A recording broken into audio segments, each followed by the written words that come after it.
Welcome to the Helping Writers Become Authors podcast.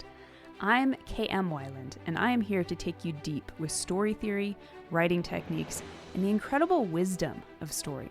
I believe story is the greatest power on this earth, and that as writers, we carry the torch of wielding that power with responsibility, passion, and skill. There's no such thing as just a story. Today, it is my honor and my purpose to help you write your best story, astound the world, and maybe change your life. Hello and welcome. You are listening to Season 17, Episode 12. Today's episode is sponsored by Damanza.com, a leader in book cover design. They've created most of my covers. They'll be updating the cover of my Structuring Your Novel workbook, which will be coming out in its second edition later this year. And now they're offering free book cover reviews. Whether you're about to publish or simply want a fresh take on your current cover, this review is a great opportunity to get an expert's perspective on how your cover stands up in today's market. It's completely free, so visit damanza.com/review/WBA to get started. That's damanza.com/review/WBA. And now I hope you enjoyed this week's episode, Crafting Archetypal Arcs Using Enneagram Insights. The Enneagram is often thought of as a personality system, but at its heart, it is an archetypal map of human motivation and transformation. Each of its 9 types represents a universal pattern of behavior rooted in deep emotional truths, what we, as storytellers, might think of as thematic truths. Like the life cycle of archetypes that I explore in my book, Writing Archetypal Character Arcs, the Enneagram reflects the evolving inner journeys we all undertake throughout our lives. Although this archetypal similarity makes the Enneagram and the 6 life cycle archetypes intuitive partners, it can also be difficult to sort the complexity of the two systems in a way that is actually useful for developing characters. Last week, we explored some of the innumerable possibilities for character arc variation available within each Enneagram type. This week, I'm answering another reader question from Elisheva that points to this central conundrum of combining the Enneagram with the archetypes of the life cycle. Elisheva wrote, I love archetypes and I love the Enneagram, but when I try to use both tools when writing a story, I get confused about how they interact. Both of them have their own lies and conflict dynamics, and yet they are both true. As a person, we go through the archetypal life stages, but we also have our personality to contend with. So essentially, we are juggling the lies and conflicts that come with each stage, while also juggling the lies and conflicts from our innate natures. How does this work when writing a story so as not to confuse ourselves and others and get tangled in the conglomeration of themes, lies, and conflicts, but to have it come through cohesively? So the shortest answer to this is that you don't need to understand or combine both systems in order to create dynamic and dimensional characters. Often the simplest approach is best, in which case focusing on either an archetypal approach or an Enneagram approach might be best. However, if you enjoy the complexity of examining how different systems combine to reveal even deeper insights into human behavior, then this is your stop. As I've explored in other episodes, the Enneagram is a system of 9 archetypal personality types, each representing a different core motivation and strategy for navigating the world. It maps surface behaviors, as well as the deep emotional patterns that drive our actions, fears, and desires. Unlike many personality systems, the Enneagram charts a path of growth, showing how individuals can evolve toward their healthiest, most integrated selves, or fall into patterns of stress and fixation.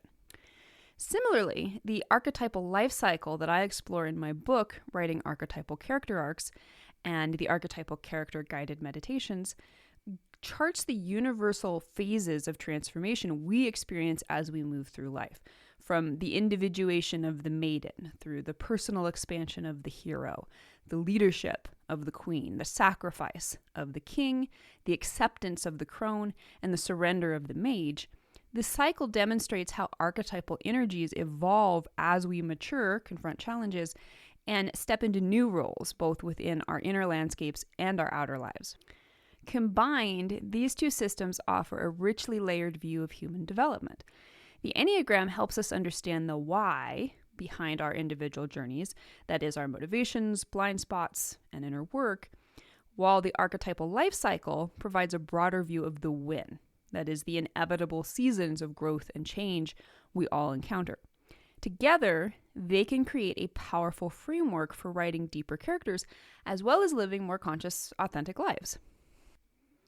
So, what follows in this episode is, as ever, a limited and subjective list of suggestions for how the themes of the life cycle and the Enneagram may mingle. My hope is that it will spark your own intuitive knowing about these deep archetypes so you can find your own best interpretations for your characters and stories. Enneagram type number 1, the reformer. Core lie: I must be good to be worthy. The maiden's lie for the reformer could be, I must always be perfect to earn a place in the world. For example, Hermione Granger in Harry Potter constantly seeks academic perfection to prove herself, but must individuate beyond the system of authority to learn which rules are worth breaking. The hero's lie as type 1 could be, I can only defeat evil if I never make mistakes. For example, you might have a story about a police cadet who learns that true bravery lies not in flawless actions, but in showing up and serving despite imperfections. The queen's lie as type 1 might be, leading means upholding impossible moral standards. For example, Jean Valjean in Les Miserables burdens himself with living a perfectly moral life after his redemption.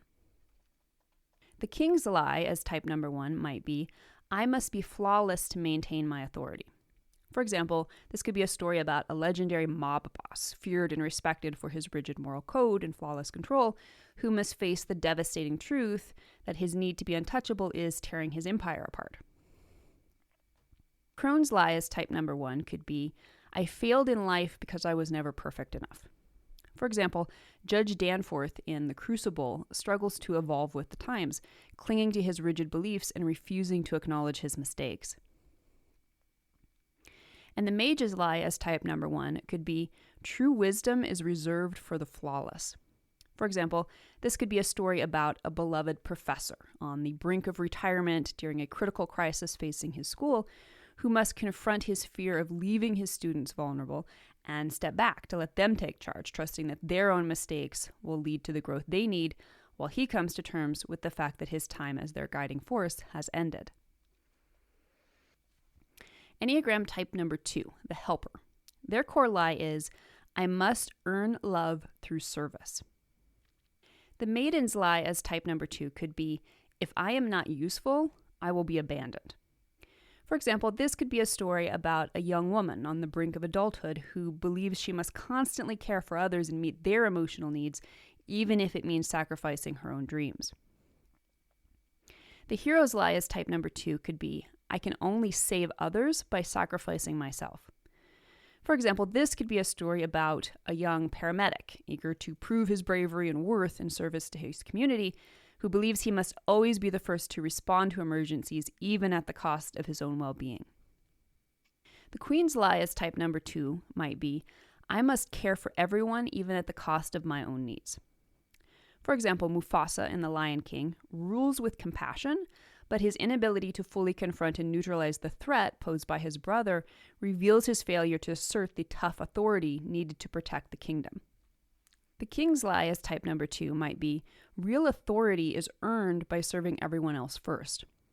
For example, this could be a story about a veteran football coach who is beloved for always putting his players first and must confront the painful truth that his need to be needed is holding the team back and that the greatest act of service might be letting someone else lead. The crone's lie as type number 2 might be, without someone to care for, I have no purpose. So for example, this could be a story about a retired teacher who is disheartened by the loss of her former vitality and is coaxed back into the community by a group of former students. She must reconcile with her own aging and accept that her contributions may now look different. The mage's lie as type number 2 might be, wisdom means knowing how to fix everyone's pain. And an example of this could be a story of an aging master carpenter watching his apprentices struggle with the pressures of their craft and having to confront his own deep need to fix their problems and allow them to endure the pain of their mistakes in order to grow into their own skill and wisdom. Enneagram type number 3, the achiever. Their core lie is, my worth depends on what I accomplish. The maiden's lie as type number 3 might be, I must earn the approval of my authority figures. For example, this could be a story about a high school senior eager to prove herself, who constantly overextends her commitments and sacrifices her personal needs to earn the approval of her teachers and parents, believing her worth is defined by their recognition.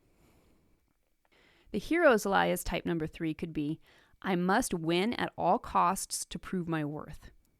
For example, Lightning McQueen in Cars believes winning races is his only value. The queen's lie as type number 3 might be, my reign will only be respected if I am admired. For example, Regina George in Mean Girls seeks admiration above authentic leadership. The king's lie as type number 3 might be, my value lies in my success and productivity, so I must stay in control and maintain my position even when it's no longer serving the greater good.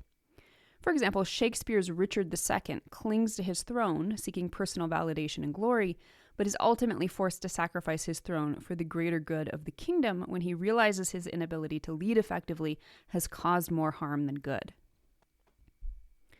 The crone's lie as type number 3 might be, without accomplishments, I am nothing. For example, Miranda Priestley in The Devil Wears Prada clings to her influence and refuses to advance her loyal employees.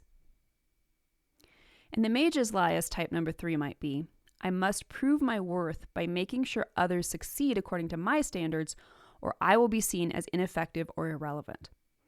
For example, this could be a story about a renowned scientist who, after decades of groundbreaking work, hesitates to retire, fearing that stepping back will make his life's achievements seem less significant if the next generation surpasses him. Enneagram type number 4, the individualist. Their core lie is, I must be unique to be significant. The maiden's lie as type number 4 might be, I must be unique and different to be truly valued, and if I don't stand out, I'll never be understood. For example, this could be a story about a sheltered artist struggling to believe her voice matters in a noisy world, who is unsure how to break free from the expectations placed on her by family and society. The hero's lie as type number 4 might be, I must prove my worth through my struggles and pain, or I will never truly be seen as special or important.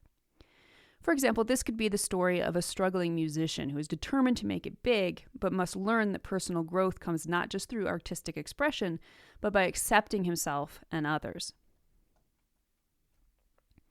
The queen's lie as type number 4 could be, no one can understand the pain of leadership like I do. And this could be the story of a compassionate community organizer who fears that if she imposes responsibility on others, she will be misunderstood and rejected for being too rigid or impersonal. The king's lie as type number 4 might be, my uniqueness sets me apart from everyone, including those I lead. For example, this could be the story of an aging founder of a successful nonprofit who believes his uniqueness is what made the organization thrive and fears his departure will cause the loss of his individuality and the purpose he's created. The crone's lie as type number 4 might be, I was always too different to truly matter. For example, Miss Havisham in Great Expectations isolates herself after heartbreak. And the mage's lie for type number 4 might be, my wisdom is irreplaceable and no one else can truly understand my unique insights. For example, this could be the story of a once celebrated maestro who watches his protégés follow their own unconventional paths and has to overcome his fear that if he doesn't guide every decision, his unique vision and legacy will be forgotten. Enneagram type number 5, the investigator. Their core lie is, I have to protect my energy and stay self-sufficient. The maiden's lie as type number 5 might be, I must have all the answers and fully understand everything before I can be valued or take action. For example, this could be the story of a refugee teenager who feels she must handle every challenge on her own, fearing that asking for help would put her at the mercy of unfeeling authorities. The hero's lie as type number 5 might be, I can't act until I know everything. So this could be the story of a young environmental activist who believes that to make a real difference, he must single-handedly lead every initiative and never show vulnerability, fearing that depending on others will expose his lack of knowledge or authority. The Queen's lie, as type number 5, might be, leading requires complete control. So this could be the story of a respected scholar who must come to terms with the limitations of her intellect and find a balance between reason and the emotional needs of others, ultimately discovering that leadership requires vulnerability. The King's lie, as type number 5, might be, I must hold on to control at all costs because if I let go, everything will fall apart and no one will be able to manage without me. So this could be the story of a long-serving mayor of a small town who struggles to step down, convinced that without his detailed knowledge of the community's history and past decisions, the town's future will unravel. The Crone's lie, as type number 5, might be, my worth ended when I stopped learning new things. For example, Ben Weatherstaff in The Secret Garden is initially withdrawn and resigned to his age and solitude, but must learn to open up and connect with the younger generation. And the Mage's lie, as type number 5, might be, true mastery requires total detachment. This could be the story of an admiral who has led his fleet through countless battles and must now nurture younger officers as they begin to oversee their own missions. Enneagram type number 6, the loyalist. Their core lie is security must come from the outside. The Maiden's lie, as type number 6, might be, I can't trust myself, someone else must guide me. For example, Rapunzel in Tangled clings to her mother's authority even as she grows suspicious. The hero's lie, as type number 6, might be, I must rely on rules and authorities to survive. This story could be about a young militia leader during the American Revolution who is determined to prove his worth in battle, but hesitates to take command in the face of danger, fearing that if he fails, he will not only let down his comrades, but prove he was never truly fit for leadership. The Queen's lie, as type number 6, could be, the crown is safest when I control everyone's loyalty. This could be the story of a new president obsessed with maintaining unwavering loyalty from every member of her cabinet, who begins to micromanage their actions and decisions, believing any hint of dissent could unravel the entire country. The King's lie, as type number 6, might be, I must eliminate all threats to maintain stability. This could be the story of a seasoned detective who is revered for keeping his city safe through rigid oversight and paranoia, but begins to unravel his own team with distrust and overreach, which forces him to realize that his need to control every threat is eroding the stability he built and that stepping aside is the only way to restore trust. The Crone's lie, as type number 6, could be, I only mattered when others needed me for protection. This could be the story of an aging fairy godmother, long retired and forgotten, who sinks into despair, believing her worth ended when the kingdoms no longer needed her protection, until a young, reckless princess unexpectedly seeks her out, forcing her to confront her fear of irrelevance and rediscover a deeper purpose in passing on her wisdom. And the Mage's lie, as type number 6, could be, true wisdom comes only from following tradition. And this could be the story of an experienced blacksmith who has spent decades perfecting his craft and must allow his apprentice to now explore modern advances. Enneagram type number 7, the enthusiast. Their core lie is pain must be avoided at all costs. The Maiden's lie, as type number 7, could be, I can't commit to anything serious because if I do, I'll be stuck and miss out on all the exciting possibilities life has to offer. For example, to avoid sorrow and responsibility, Peter Pan refuses to grow up. The hero's lie, as type number 7, might be, winning means staying one step ahead of pain. For example, Tony Stark in Iron Man masks his trauma with wit and invention. The Queen's lie, as type number 7, might be, if I take on too much responsibility, I'll lose my freedom and the joy of spontaneity that I crave. For example, Louis XIII in the BBC's The Musketeers refuses to face the mounting pressures of his reign, instead distracting himself with pleasures and escapism, believing that avoiding harsh realities will protect him from the pain of responsibility and prevent his kingdom from unraveling. The King's lie, as type number 7, might be, if I step down, I'll miss out on all the excitement and adventure and my life will lose its purpose. So this could be the story of an aging sheriff of a small frontier town who refuses to retire, convinced that without the daily thrill of chasing outlaws and dispensing justice, his life will become empty and meaningless. The crone's lie as type number 7 could be, if I stop chasing fun, I'll face regret. And this could be the story of a once vibrant grandmother who's now in her twilight years and convinces herself that if she keeps distracting herself with new hobbies and adventures, she can stave off the emptiness that comes with facing her mortality. And the mage's lie as type number 7 might be, I must keep my protégés entertained and excited with new ideas and challenges, or they'll lose interest and never grow into their full potential. For example, Gandalf in The Lord of the Rings sometimes feels the need to inject excitement and challenge to keep people engaged, especially during moments of stagnation. Enneagram type number 8, the challenger. Their core lie is vulnerability equals weakness. The maiden's lie as type number 8 could be, if I don't stay tough and in control, the world will crush me before I get the chance to grow up.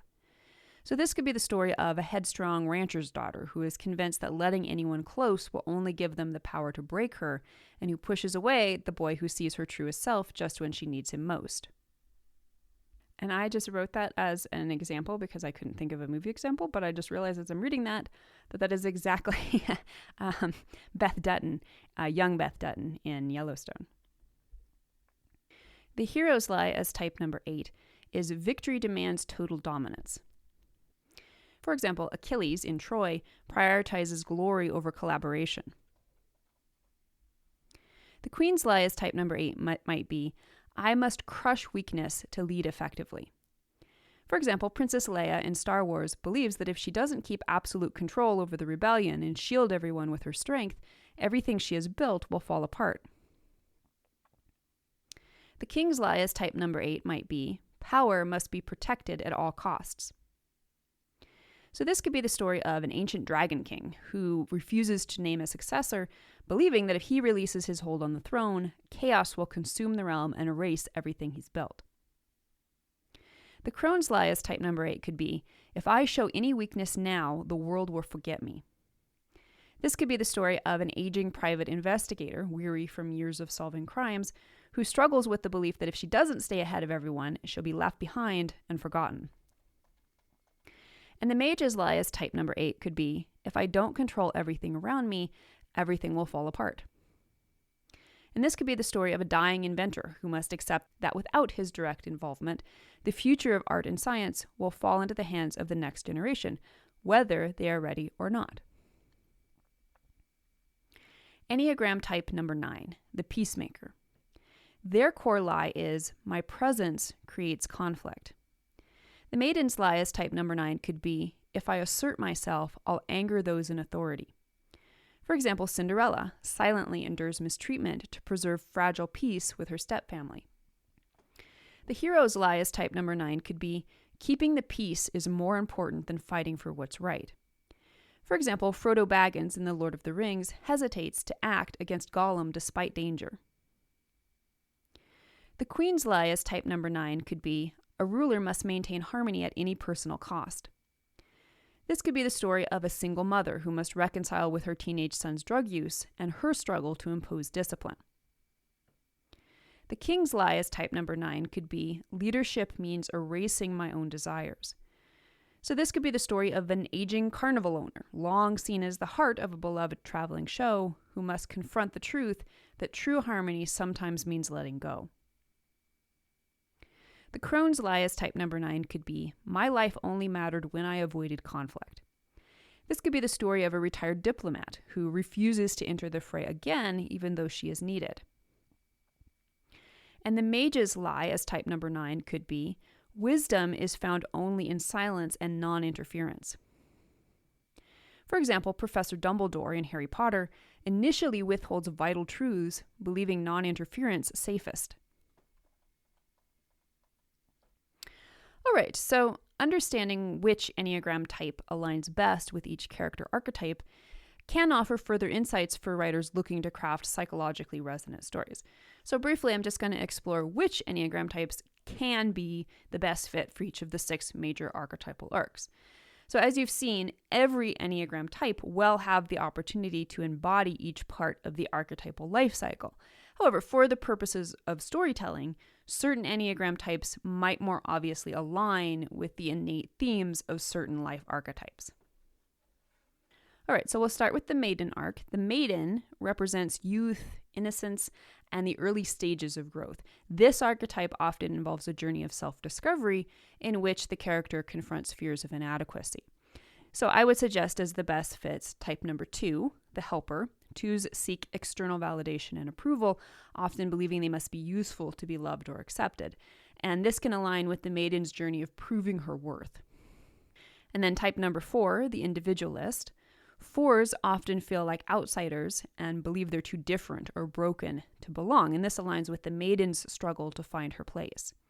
And then type number 6, the loyalist. 6s struggle with self-doubt and trust issues, and this can align with the maiden's early dependence on others. Number 2, the hero arc. The hero is the archetype of the individual who goes on a quest to prove himself, often facing trials that push him beyond his limits. This arc typically involves growth through challenges and the development of inner strength. So I would suggest as the best fit, type 3, the achiever. 3s are motivated by the desire to prove their worth through accomplishment, and this aligns with the hero's need to confront the difference between authentic self-worth and success-driven identity. Type number 7, the enthusiast.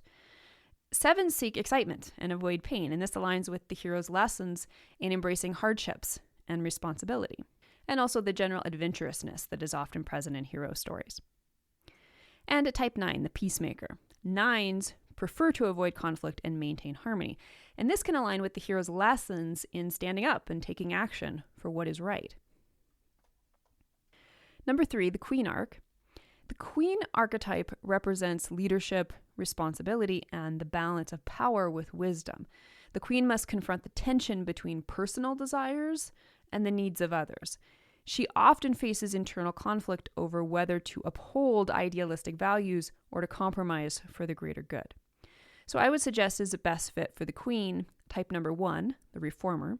1s seek perfection and uphold high moral standards, and this aligns with the queen's responsibility to govern with justice. Type number 2, the helper.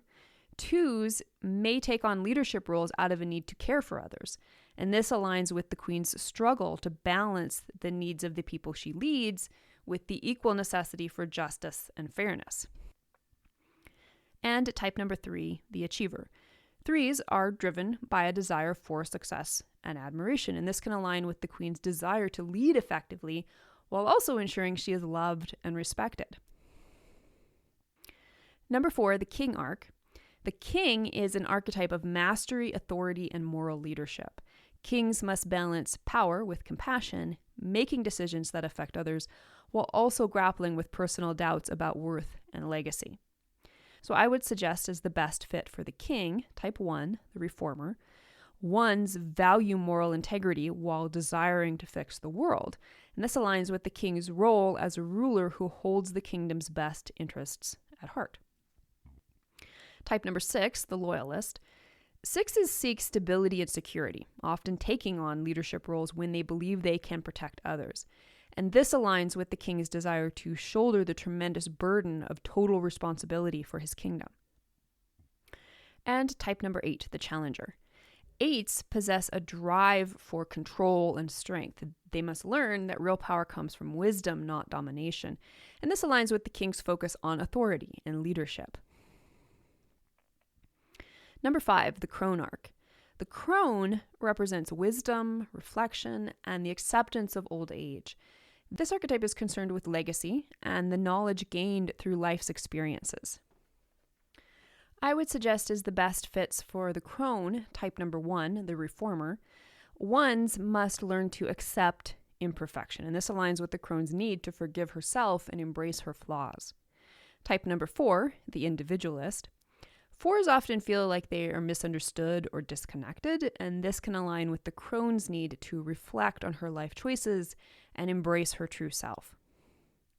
And type number 5, the investigator. 5s search for knowledge and detachment, and this can align with the crone's focus on intellectual wisdom and the perspective gained over a lifetime. 5s can often be the closest to the hermit archetype as well, which is something that the crone struggles with in her passive shadow archetype. And number 6, the mage arc.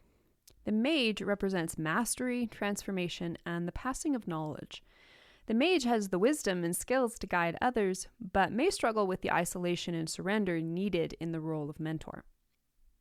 So I would suggest as the best fits for the mage, type number 1, the reformer, one's desire to fix and improve the world through wisdom and example, and this aligns with the mage's role as a mentor who passes on knowledge. Type number 3, the achiever.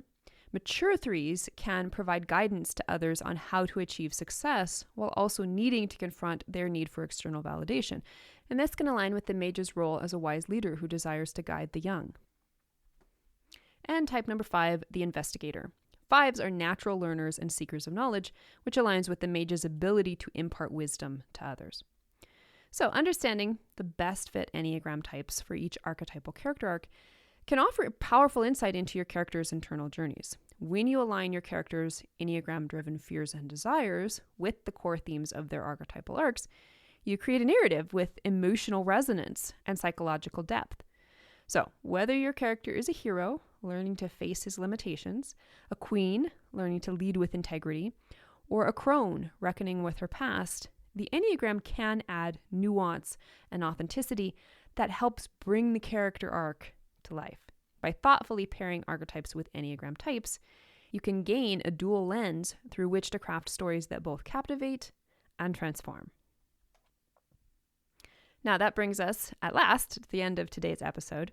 But if you want more, and if you're ready to dive deeper into your characters and their journeys, my archetypal character guided meditations can help unlock fresh insights and inspire new creative possibilities. These guided meditations are perfect for dream zoning, brainstorming, and exploring your character's core motivations from the inside out.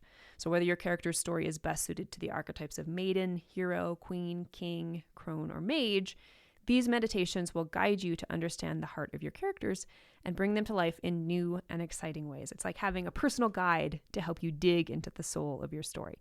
So you can find that today at my website at helpingwritersbecomeauthors.com. And I hope you'll stop by and join me in the conversation on this.